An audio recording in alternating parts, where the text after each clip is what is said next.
everyone. Welcome to the Bossed Up Podcast, episode 439. I'm your host, Emily Aries, the founder and CEO of Bossed Up.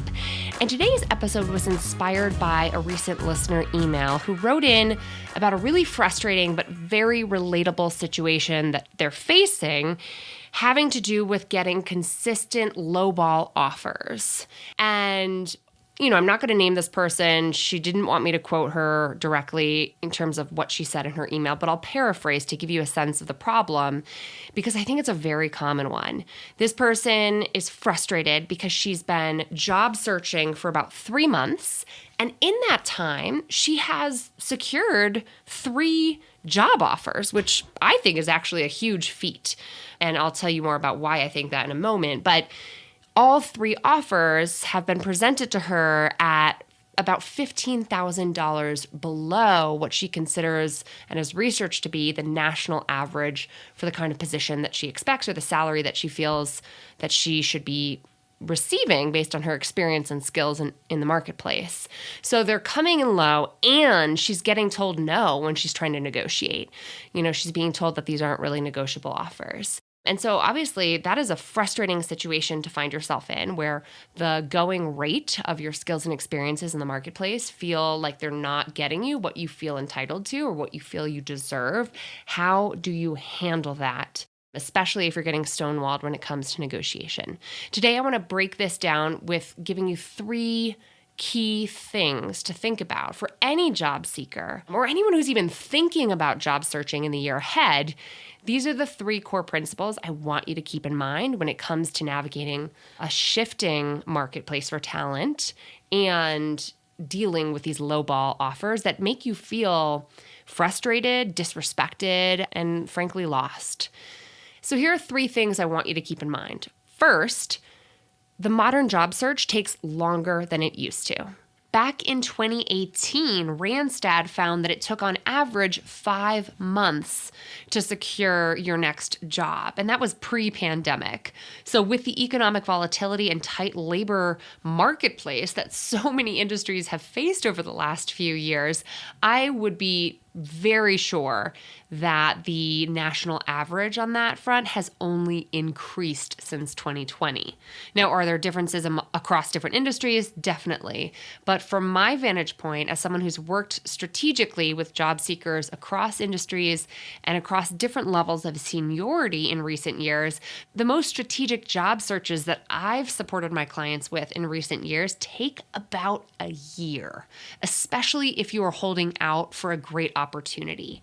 In fact, there's new data from the Bureau of Labor Statistics that finds it is not uncommon for people to submit upwards of 100 applications before securing their next job. Whew, is that deeply depressing and completely exasperating?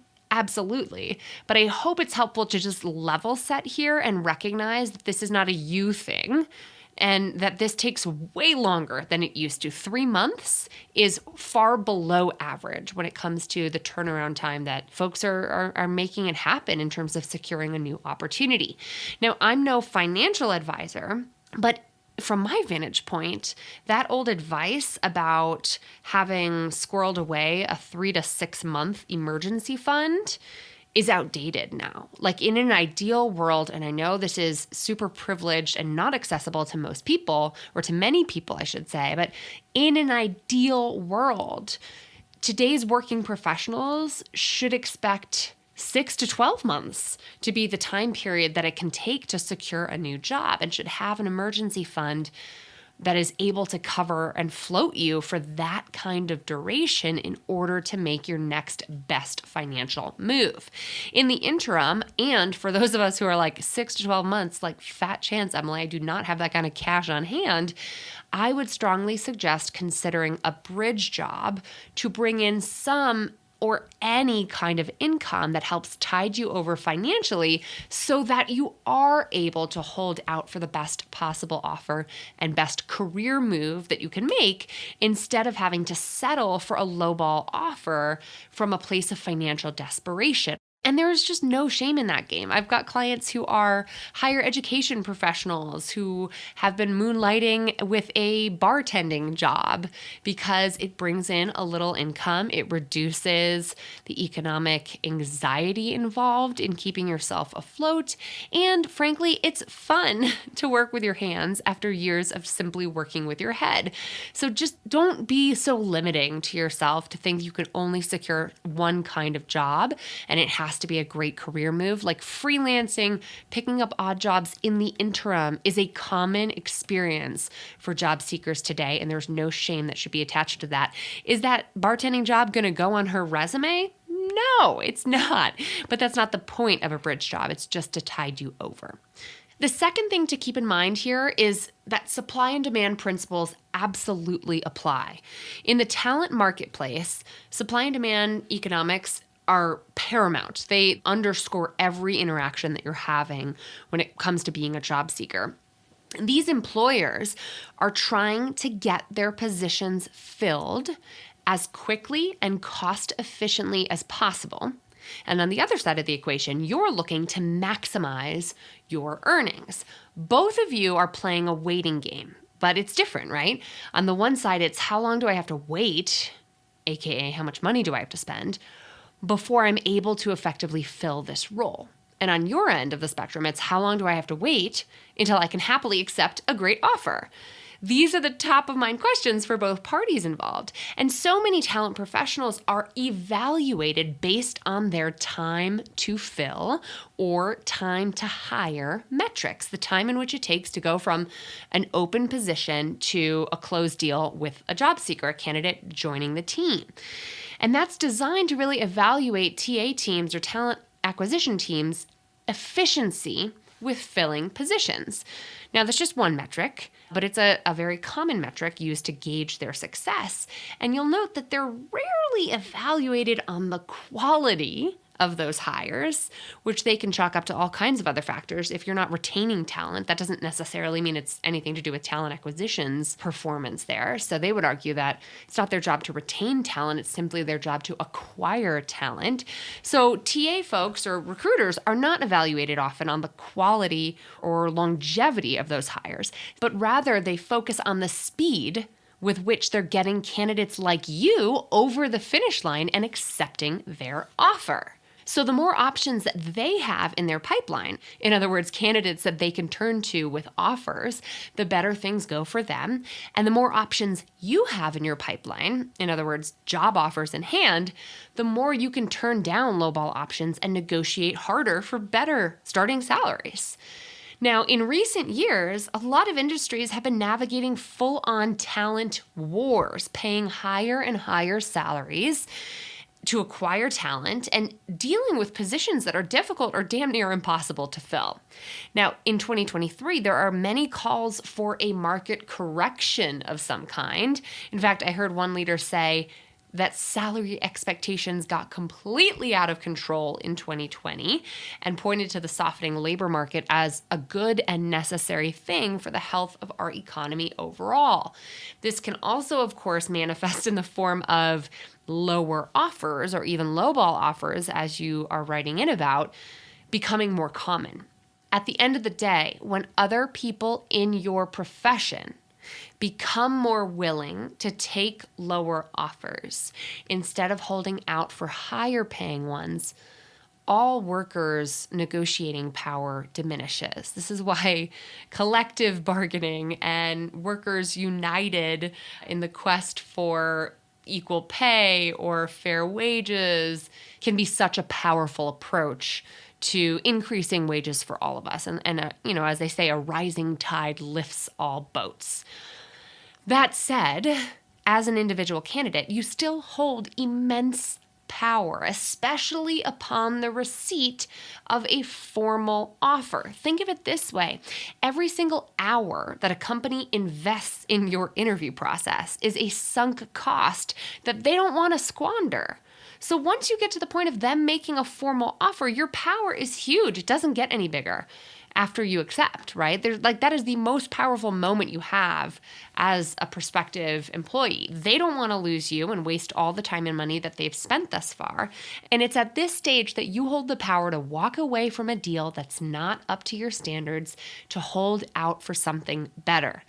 Now, that power, of course, doesn't always feel like a lot of power because it comes with a cost to you, more time and more uncertainty about what the market could actually produce that would meet your expectations and how long you're going to have to wait for that. This is, again, where the privilege of having an emergency fund or a bridge job keeping you financially afloat can make a huge difference. So my final piece to focus on here is to use that power to negotiate without apology. Once you have a formal written offer in hand, it's time to use the power you have without succumbing to apologizing or permission-seeking patterns that have been ingrained in so many of us, especially as women. Don't ask if the offer is negotiable. Tell them what it's going to take to get this deal done. Now, I'm not saying you haven't done this, but this is a good refresher or reminder for all of us listening that sentence starters that can help you get going with a more assertive counteroffer might sound like this. Thank you for the offer. To move forward, I'm looking for a base salary of blank. Or, I'd love to sign today and get this finalized. The salary I'd need to do so is blank. Or, as we discussed earlier in the process, my salary requirements are blank. This assertive approach doesn't mean you can't also be grateful, right? So be sure to always open with appreciation and try to close with an open-ended question like, is that something you could look into for me? In order to show that you're open to exploring how you might be able to move this deal forward. But this also means that you got to be ready to walk away if they can't meet your needs. It requires standing confidently in your ability to go out in the market and get that kind of an offer elsewhere if need be. Now, if the person you're dealing with says, I'm not able to negotiate, or gives you an indication that this is our best and final offer, which would be really odd, by the way, if their first offer is their final and best offer, like I call BS. Like, that is not how this is supposed to work. That's not how it often works. But if that's the indication that they give you, don't let up. Ask them to do the work of finding out if they can be approved to give you more. This means asking them to do more work, which is not easy for any of us and not preferable for any of us, right? But this means that the choice is now on that talent acquisition professional. They might go through the trouble to run your request up their chain of command because remember, they want to close this deal. That reflects well on them, right?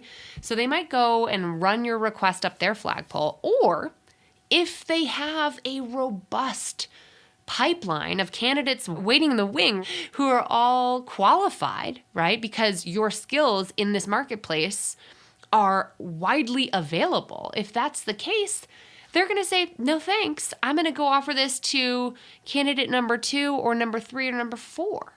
So this is what I mean when I talk about supply and demand. If there are many of you, and let's be clear, we are all replaceable, right?